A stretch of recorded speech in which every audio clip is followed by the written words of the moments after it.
Welcome to the deep dive. Ever feel like life just throws endless stuff at you? Decisions, problems. It can be overwhelming, right? Reacting all the time. Totally. It feels like a blizzard, just one thing after another. But Ray Dalio, he had a different take. The Bridgewater guy. The huge hedge fund. Yeah, that's him. But he's also this deep thinker. He came up with this idea of principles. Principles, like rules? Sort of. More like recipes for success, he calls them. Ways to handle similar situations effectively time after time without reinventing the wheel. Okay, so that's our mission today. Unpacking Dalio's principles from his book, Principles, Life and Work, How He Got There. Exactly. It's this, blueprint he developed through his own quest for truth.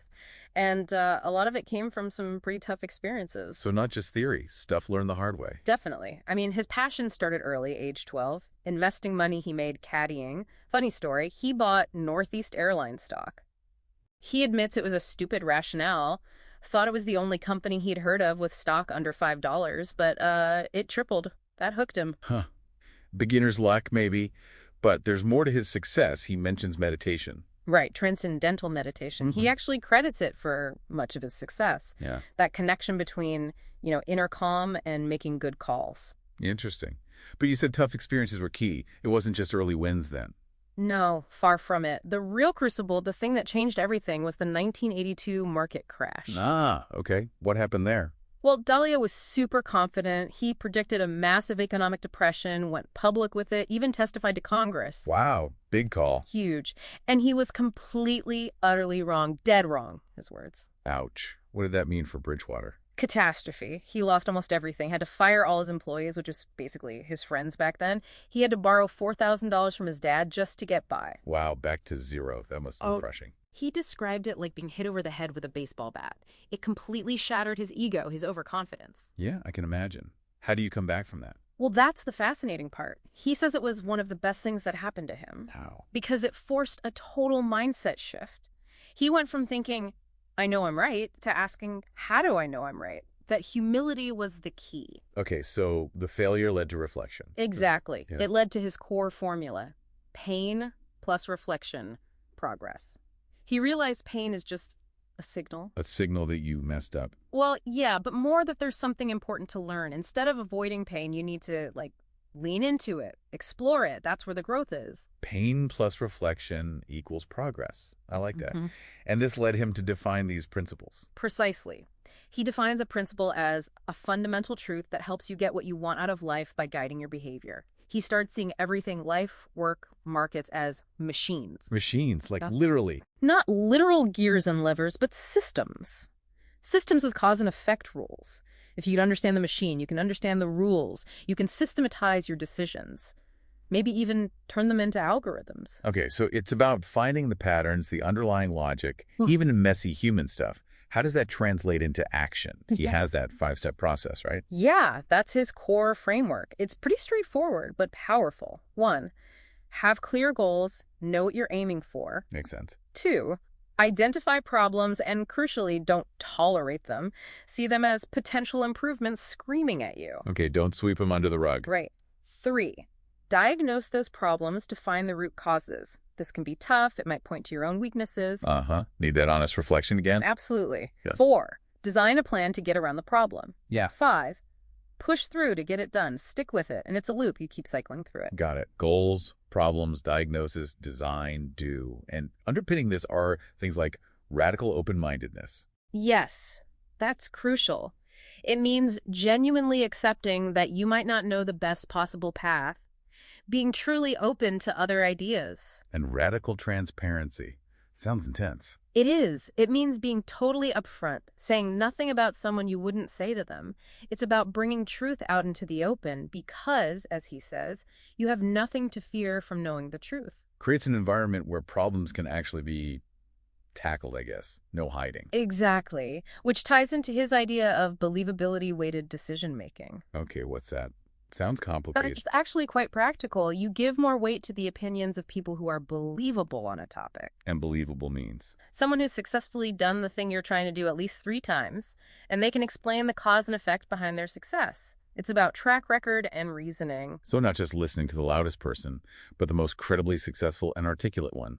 a filter for advice. You got it. It's a way to systematically tap into wisdom. And the really cool thing is, Dalio insists these aren't just for hedge fund billionaires. Right, he says they're universal. Yeah, for any person or organization. He's basically trying to democratize this way of thinking, this systematic approach to getting better. So recapping, Mm-hmm.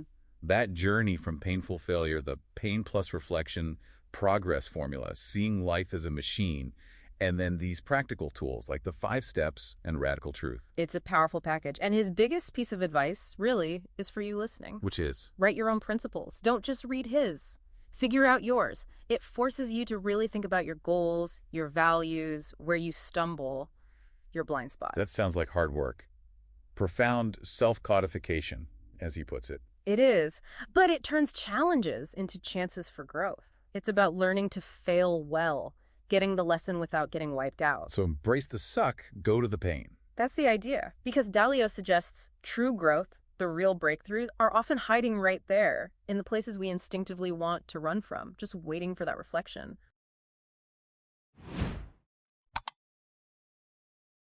What if the biggest thing holding you back, maybe in your job, maybe your whole organization, what if it's just a painful truth? Something you or everyone just refuses to see? You know, that elephant in the room. Yeah, the thing everyone knows is there, but nobody wants to talk about. Exactly. So today we're diving right into Ray Dalio's, well, his cornerstone philosophy. It's probably his most challenging idea.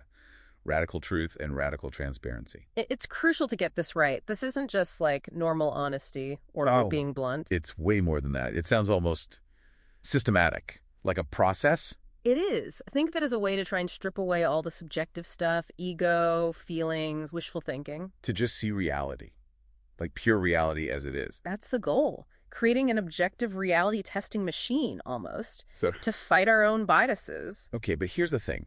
Dalio used this, and Bridgewater became, massively successful, right? One of the biggest hedge funds ever. Unquestionably successful, yes. But, and this is the fascinating part, you also hear descriptions like unusual, even suffocating. Some ex-employees have called it toxic. Right. That's the paradox, isn't it? Yeah. So if it works so well for the bottom line, why do some people have such a negative reaction? Where's the line between this radical truth and just being harsh or, creating a bad environment? That's the million-dollar question, really. And maybe where Dalio is most controversial. For him, the discomfort isn't a bug, it's a feature. A feature? How so? Well, it's supposed to feel uncomfortable. It directly challenges our basic psychology. Our ego wanting to be right all the time, our brain wanting to avoid anything that feels like criticism or psychic pain. Okay. This system pushes hard against those instincts. So feeling uncomfortable means it's actually working. It's pushing back against those human tendencies Dalio sees as, well, getting in the way of real progress. Ah, okay. So the discomfort is a signal. It means you're actually confronting reality, not just some comforting story you tell yourself. Exactly. He basically argues that preferring a comfortable lie is, well, it's incredibly counterproductive. So the whole system is built to fight that preference. So how does it differ from just, being honest in a normal workplace? It's the systematic part. Radical truth isn't just about occasional feedback. It means a complete, unvarnished view, often through really structured ways, not just casual chats. Think about meetings being recorded, decisions constantly challenged with data, feedback being nonstop and transparent. Wow, okay. Even if it's critical. Especially if it's critical.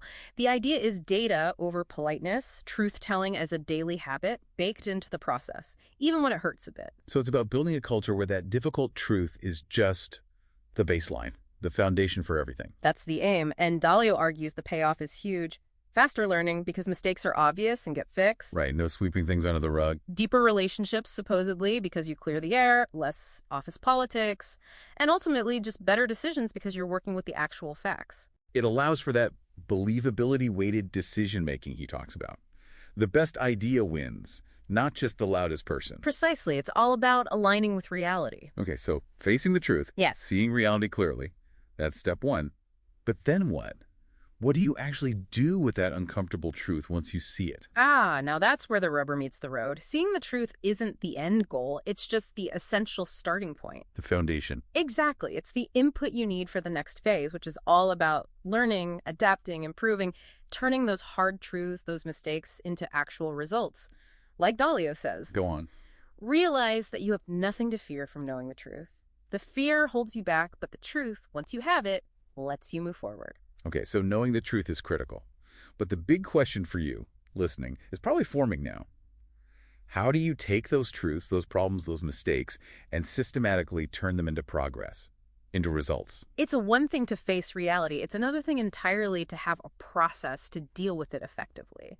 And Dalio, well, he has a process for that too. And that's exactly what we'll unpack next time. We're going to break down the engine of improvement itself, Dalio's 5-step process for getting what you want out of life. Definitely stick around for that one.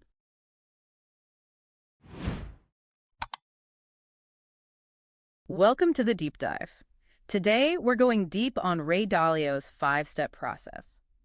It's more than just a technique, really. Think of it as a system for, well, personal evolution. That's a great way to put it. It's fundamentally about how you approach challenges. Exactly. Dalio's idea is that success isn't about dodging problems, it's about getting good at dealing with them. Mistakes are inevitable, even necessary, if you're pushing yourself. Right. If you're not hitting obstacles, you're probably not aiming high enough. And the engine for this is this equation he uses: pain plus reflection equals progress. So pain, it's not something to run from. Dalio calls it a potential improvement screaming at you. You have to sort of lean into it. Go towards the pain, as he says. Yeah. But pain by itself is just, well, painful. That's where reflection comes in, the calm analysis, what really caused this. And that's the bit most people skip, isn't it? They feel the pain, it fades, they move on. No lesson learned. Precisely. You need both. Pain flags the issue, reflection diagnoses it, put them together, and then you get progress. You find these gems, these principles, from solving the puzzles. And that links directly to radical truth, that honesty with yourself. You can't reflect properly without facing the uncomfortable facts of why you failed. It's the fuel for the whole process. Absolutely. And these 5 steps Dalio lays out, they're not really a checklist, more like a loop, an upward spiral, constantly cycling through. Continuously improving. Okay, so step 1, have clear goals. And we mean clear, not get in shape. Right, something measurable, like lose 15 pounds or run a 5K under 30 minutes. Yes, and crucially, prioritize. Dalio says you can have almost anything, but not everything. So you have to choose. Strategic rejection, saying no to good things for the great thing. That focus is key. And he also pushes for ambitious goals. Great expectations create great capabilities. Which naturally leads you to step 2. Identify and don't tolerate problems. These are just the obstacles blocking your clear goals. Opportunities, really, if you frame them right. Yeah, opportunities to grow, but again, be specific. Things aren't going well is useless. Sale dropped 15% in the West that you can tackle. And the don't tolerate part is critical. Just noticing a problem isn't enough. Tolerating it is the same as not seeing it. Okay, now for maybe the most critical step, step 3. Diagnose problems to get at their root causes. This is where the real leverage is. So easy to jump to solutions, but you're likely solving the wrong thing. Dalio distinguishes between proximate causes and root causes. Proximate is the immediate action, like, I forgot to check the schedule. It's a verb. The what happened. Right. But the root cause is the why. It's often an adjective, I am forgetful, or I am disorganized. You have to ask why. Maybe multiple times. Like peeling an onion. Keep asking why until you hit that fundamental reason. Because fixing the root cause prevents the problem from recurring. You're designing it out. Exactly. Which brings us to step 4. Design a plan. Think of your life or your work as a machine. You diagnose the broken part. Now you design the fix. You're the designer and the mechanic. And the key insight here. Design systems that work around your weaknesses. Don't just rely on willpower. That's a huge point. If distraction is the root cause, try harder isn't a plan. No, a plan is use a blocking app, work in a quiet space, put the phone away. You engineer the outcome. It's about systems, not just effort. Makes sense. Finally, step 5. Push through to completion. Ideas and plans are worthless without execution. Great planners who don't execute go nowhere. You need to actually do the plan. Yeah, and track it. Use clear metrics. How do you know if the plan is working? And if executing is your weakness? Design around that too. Maybe that means partnering with someone reliable, someone who excels at follow-through, building those symbiotic relationships. So let's make this concrete. Think health and fitness. Vague goal, get in shape. Problems, too tired, eat junk. Diagnosis, lack motivation. Plan, try harder. Execution, see how it goes. That fails, right? Almost always. It's wishful thinking. Now, the Dalio way. Goal. Lose 15 pounds, run 5K under 30 mins in 4 months. Specific. Problems. Skipped 3 evening workouts. Weight hasn't dropped. Specific. Diagnosis isn't vague motivation. It's poor evening habits ruin sleep, causing low energy, emotional eating triggers, unhealthy food stock, root causes. So the plan targets those. Morning workouts, redesign sleep environment, purge kitchen, sign up for 5K race, use Couch to 5K app, systems. And execution involves tracking workouts, weight, maybe an accountability buddy, weekly reviews to adjust the plan. It's intentional. It's intelligent design versus hope. That's the core difference. This whole 5-step loop is like your personal algorithm for evolving. A learning machine. So for you listening, 2 things to try. First, take a small goal this week. Finishing something, maybe a tough conversation. Apply the 5 steps. Be really honest, especially with the diagnosis. What's the root cause? Design a system. Don't just rely on willpower. Then track it. Even a small application helps build the habit. Yeah. Second, think about a past failure. Something that still stings a bit. Use that pain. Work backwards through the steps. What was the real root cause? Extract that principle, that gem, so you don't repeat it. Turn the pain into progress actively. That reflective practice is powerful. Absolutely. Now, we've talked about this as a personal process, but often the root causes, the problems, the best designs, they involve other people. Right. Your weaknesses might be someone else's strengths, and vice versa. You rarely evolve entirely alone. Exactly. What happens when the diagnosis points to a interpersonal issue, or the best plan requires skills you just don't have? That leads us perfectly into our next deep dive. Understanding people, the art of leveraging different strengths, another core Dalio idea. We'll explore how understanding that we're all wired differently is crucial for building great teams and effective systems. It's about making the whole greater than the sum of its parts. Definitely don't miss that one.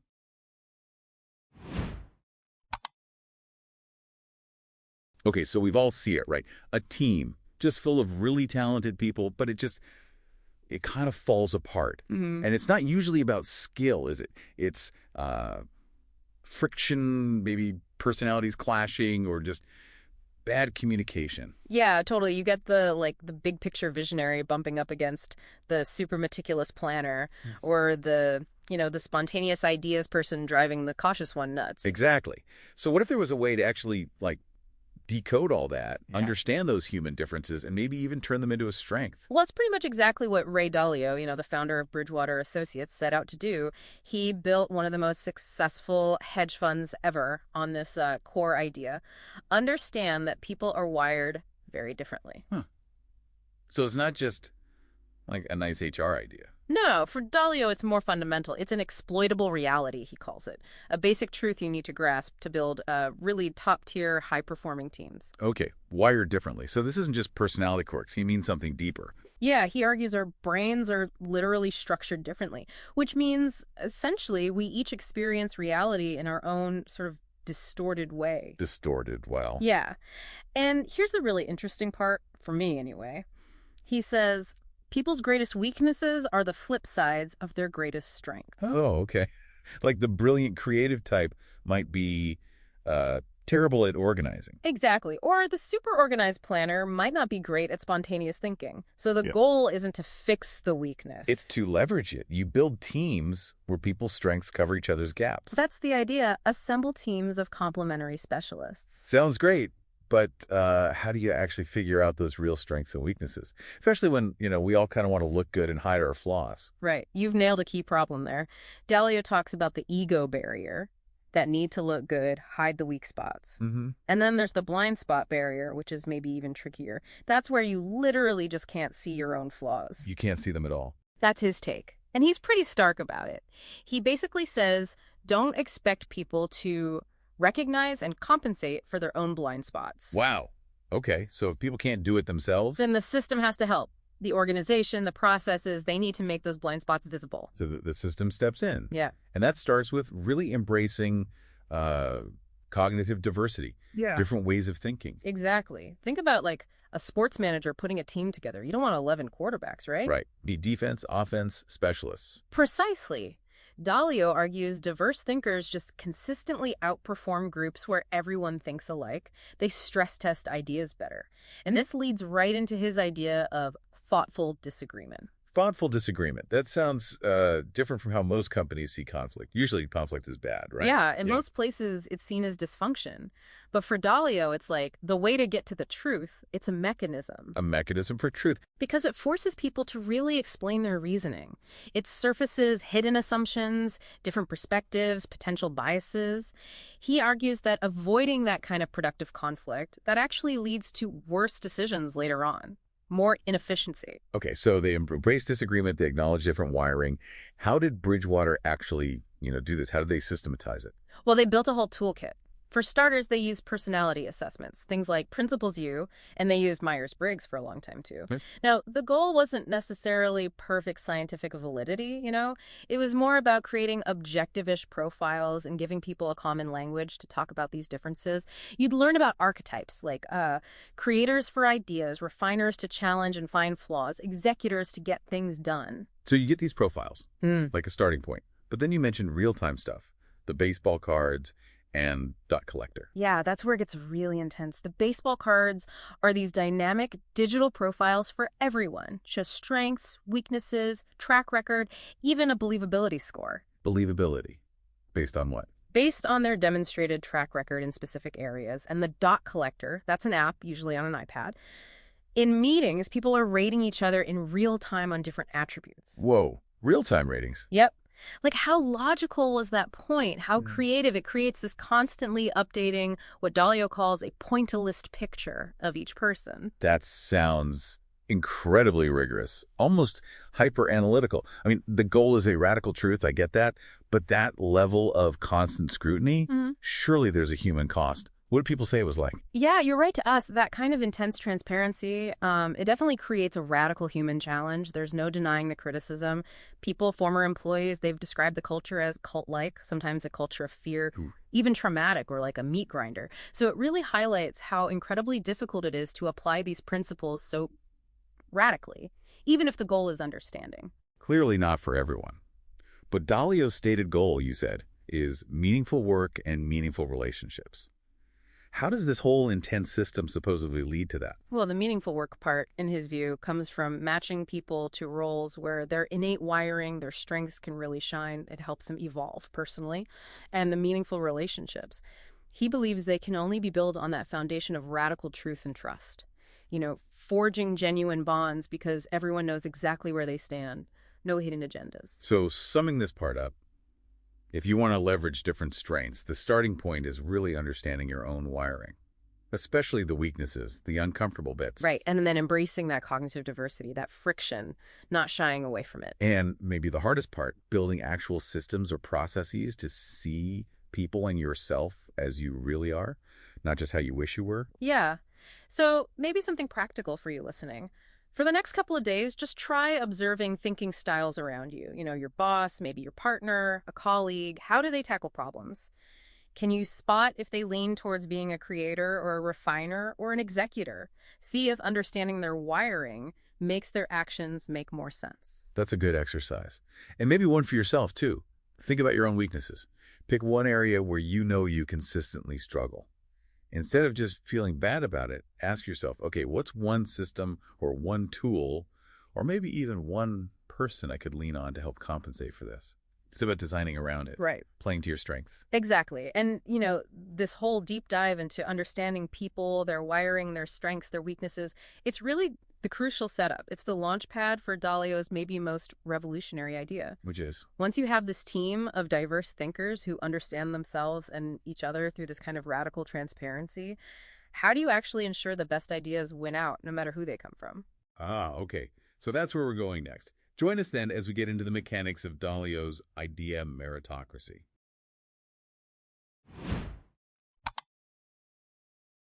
Welcome to the deep dive. Today we're tackling Ray Dalio's really radical vision for workplaces. It's called the idea meritocracy.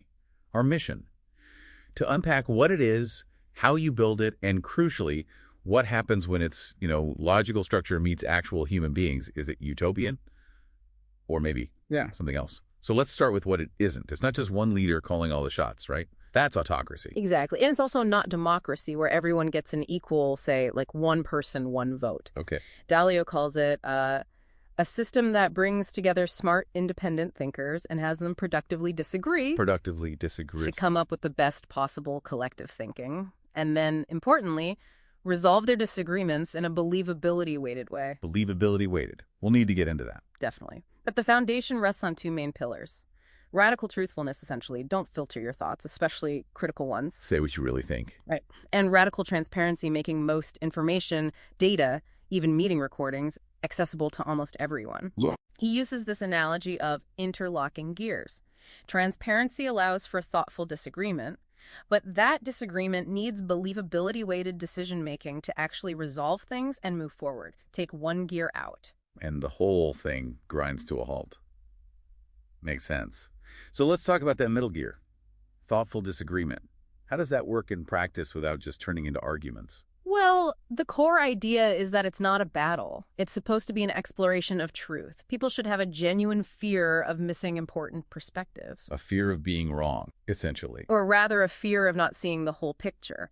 Practically, they have rules. Asking clarifying questions is key, like, can you help me understand how your approach overcomes X challenge? There's also a 2-minute rule sometimes, letting someone speak uninterrupted to fully explain their point. Okay. And if they really hit an impasse, they might bring in a neutral third-party moderator to help guide the conversation. That requires a huge amount of, openness. Dalio calls it radical open-mindedness, right? Being able to explore views without ego getting in the way. Precisely. It's about prioritizing the joy of learning what's true over the need to be right.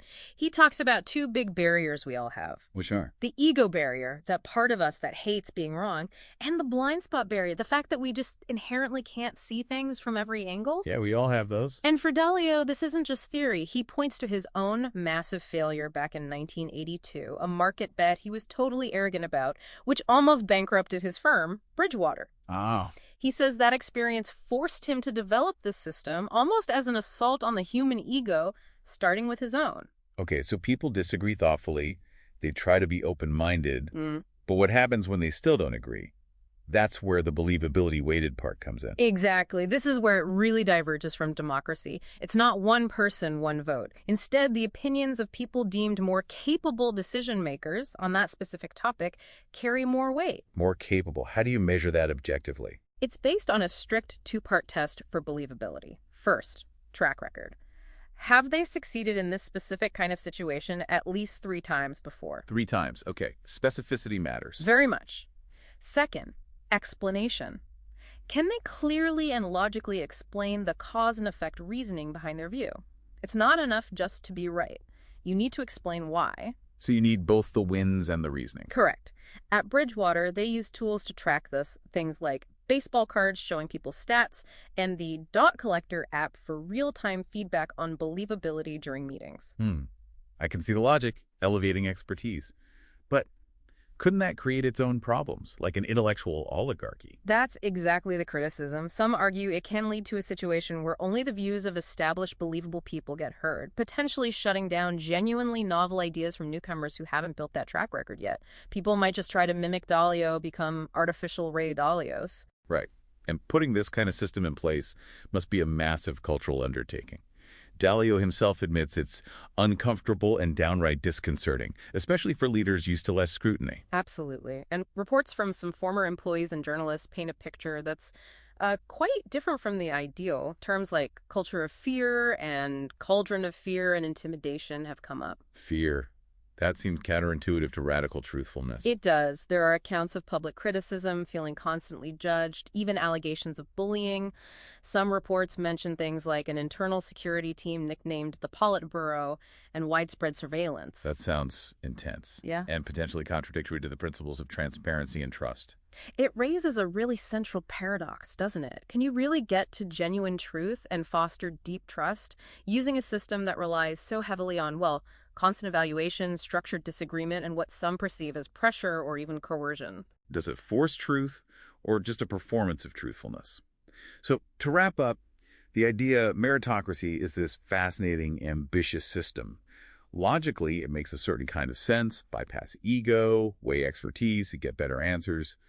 But practically and ethically, It's complicated. deeply complicated. It really pushes us to think about the price we're willing to pay for truth and whether authenticity can actually be engineered. Okay, let's distill this into a couple of actionable takeaways for you, the listener. First, try practicing thoughtful disagreement. In your next disagreement, maybe frame it differently.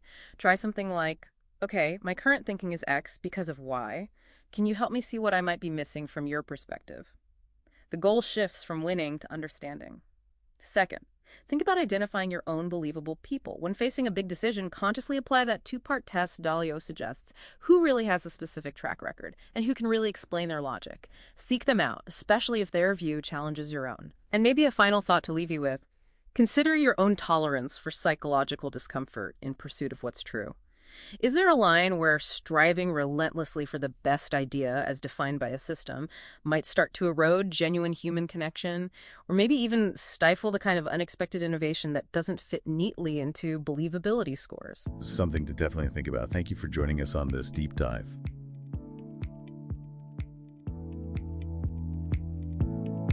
That's all for this episode of the Deep Dive Cast. Thanks for joining us. We hope you gained some valuable insights. Be sure to tune in next time for another deep dive into the world's best ideas. Until then, keep learning and growing.